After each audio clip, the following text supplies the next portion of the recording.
এতদিন তো মাটি থেকে আকাশ দেখেছেন, কিন্তু দূর মহাকাশ থেকে যদি পৃথিবী দেখা যায় তাহলে কেমন লাগবে?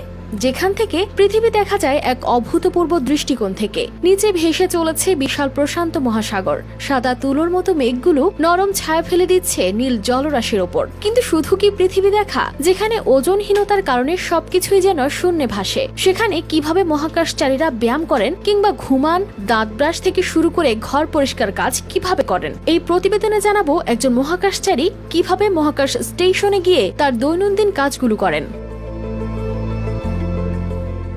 সম্প্রতি রাশিয়ান মহাকাশচারী কনস্টান্টিন বরিসভ আন্তর্জাতিক মহাকাশ স্টেশনে তার দৈনন্দিন রুটিনের কিছু অংশ দেখিয়েছেন। দাঁত ব্রাশ ও শেভ করার মতো ছোট কাজগুলো জটিল চ্যালেঞ্জ বলেই জানান এই মহাকাশচারী। এখানে কম ফেনাযুক্ত টুথপেস্ট ব্যবহার করতে হয়, যাতে ব্রাশ করার পর মুখের ভেতর সবকিছু ধরে রাখা যায়, কারণ জিরো গ্র্যাভিটিতে ফেনা বাতাসে ভেসে যেতে পারে। ব্রাশে 1 ফোঁটা পানি নিয়ে দাঁত মাজতে হয়, তারপর মুখ মুছতে হয় একটি ভেজা ন্যাপকিন দিয়ে, কারণ এখানে পানি দিয়ে কুলি করার কোনো সুযোগ নেই। শেভ করতেও ব্যবহার করা হয় একটি ইলেকট্রিক রেজার।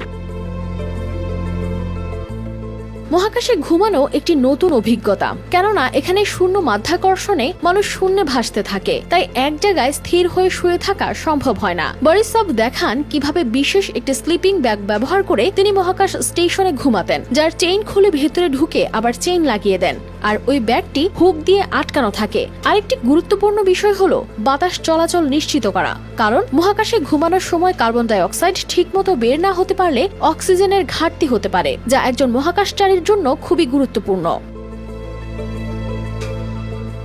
মাধ্যাকর্ষণ ছাড়া শরীরের পেশিগুলো ঠিকমতো কাজ করে না, তাই মহাকাশচারীদের প্রতিদিন ব্যায়াম করা বাধ্যতামূলক। বরিসভ জানান, প্রতিদিন 90 মিনিটের ব্যায়ামের মধ্যে পৃথিবীর দিন, রাত ও সকাল 3 বার বদলাতে দেখা যায়।